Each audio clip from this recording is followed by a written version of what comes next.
Hello friends, welcome back to my YouTube channel. जैसा कि आप लोग को पता है कि हाई स्कूल और इंटरमीडिएट के पेपर स्टार्ट हो चुके हैं, तो आज हमारे पास हाई स्कूल का पेपर आया हुआ है। तो जो हमारे चैनल में नए हैं वो चैनल को सब्सक्राइब करना ना भूले और बेल आइकन को प्रेस करना ना भूले ताकि समय समय पर नोटिफिकेशन मिलती रहे। तो चलिए स्टार्ट करते हैं वीडियो।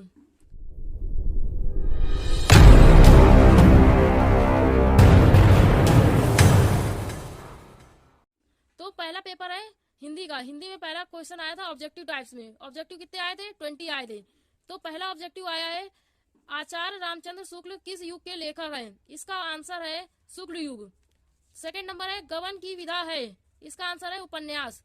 थर्ड है, कंकाल के लेखक हैं। इसका आंसर है जयशंकर प्रसाद। कलम का सिपाही कृति है या कह दीजिए रचना है। इसका आंसर है अमृत राय की। शुक्ल युग की समयावधि है, समय सीमा पूछा है तो 1919 ईस्वी से लेकर के 1938 ईस्वी तक। साकेत किसकी रचना है? मैथिली शरण गुप्त की। महादेवी वर्मा कवयित्री है छायावाद युग की। 8th नंबर है, गंगा लहरी रचना है। किसकी है? पद्माकर की। आधुनिक काल की समय सीमा है 1843 ईस्वी से अब तक। महादेवी वर्मा की रचना नहीं है। इससे पूछा है जो महादेवी की रचना नहीं है वो पूछा है, तो इसका आंसर है युगांत। युगांत जो है वो महादेवी की रचना नहीं है। हास रस का स्थायी भाव है, बिल्कुल सिंपल सा पूछा है। हास रस यानी इसका स्थायी भाव हो गया हास, हंसी मतलब। पीपर पात सरिस मन डोला, इसमें पूछा है कौन सा अलंकार है? रूपक, उपमा, उत्प्रेक्षा, अनुप्रास। इसका आंसर हो गया उपमा अलंकार। सोरठा छंद में चरण होते हैं। सोरठा छंद में कितने चरण होते हैं? आंसर है 4। 14 नंबर, उपदेश शब्द में प्रयुक्त उपसर्ग है। आंसर इसका है उप। उपसर्ग मतलब होता है जो पहले शब्द आते हैं, जो बाद में होते हैं उसे प्रत्यय बोलते हैं। तो इसका हो गया उप, ये उपसर्ग हो गया। प्रत्यय के भेद हैं। प्रत्यय के कितने भेद होते हैं? 2। हानि लाभ में समास है। हानि लाभ में समास है। पूछा है कि हानि लाभ में कौन सा समास है? तो बिल्कुल सिंपल सी ट्रिक है, जैसे लिखा है हानि लाभ बिल्कुल विलोम।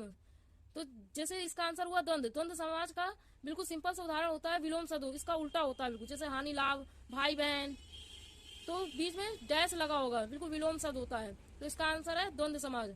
मछली का पर्यायवाची है। आंसर हो गया मीन, ये भी बिल्कुल सिंपल सा था। यद्यपि में कौन सी संधि है? यद्यपि में कौन सी संधि है? इसमें संधि पूछा है। संधि मतलब 2 टुकड़े करके जो संधि बनती है उसे संधि कहते हैं। 2 टुकड़े करके होता है। तो यदि प्लस अपी हो गया यद्यपि, ये हो गई यण संधि। मधु शब्द का द्वितीय विभक्ति बहुवचन रूप, ये विभक्ति पूछा गया इसमें, तो हो गया इसका मधुनी। पठेतान धातु का वचन एवं पुरुष, तो इसका आंसर हो गया प्रथम पुरुष द्विवचन। तो खंड बा में मतलब कि लॉन्ग आंसर टाइप क्वेश्चंस पूछे गए।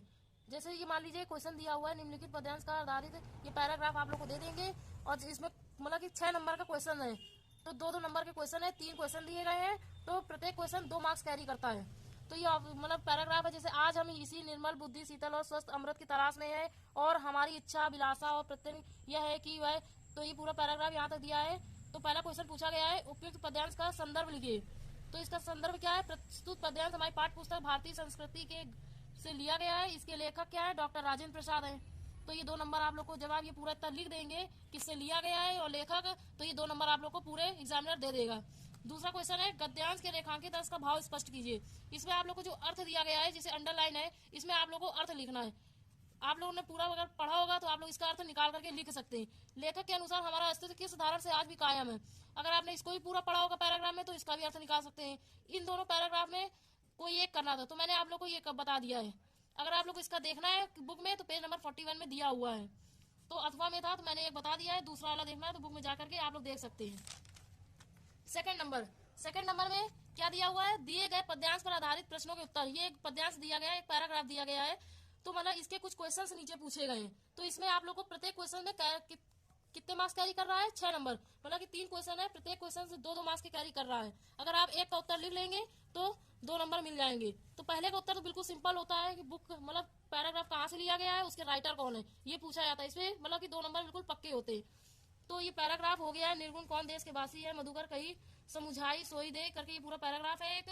तो क्वेश्चन में दिया गया है उपयुक्त पद्यांश का संदर्भ लिखे। तो आप लोग संदर्भ लिखेंगे, प्रस्तुत पद्यांश हमारी पाठ्य पुस्तक सूरदास से लिया गया है। इसके रचयिता सूरसागर जी हैं। और ये दूसरा क्वेश्चन पूछा गया रेखांकित अंश की व्याख्या कीजिए, मतलब कि ये पैराग्राफ की व्याख्या करनी है आप लोग को। तो व्याख्या आप लोगों ने पढ़ी हुई होगी, तो आप लोग उसमें जाकर के देख लीजिए, जाके पेज नंबर 52 में दिया हुआ है। और ये दूसरा ऑप्शनल मतलब ऑप्शन में दिया था अथवा करके दूसरा वाला पैराग्राफ। तो जिन बच्चों ने ये पैराग्राफ किया हुआ है तो मैंने इसके दो के आंसर, पहला का आंसर बता दिया, दूसरा का आंसर ये रह गया था, सॉरी। तो थर्ड नंबर का आंसर था मधुकर शब्द का अर्थ क्या है, ये मैंने आपको बताना भूल गए थे। तो इसका शब्द का अर्थ होता है भौरा।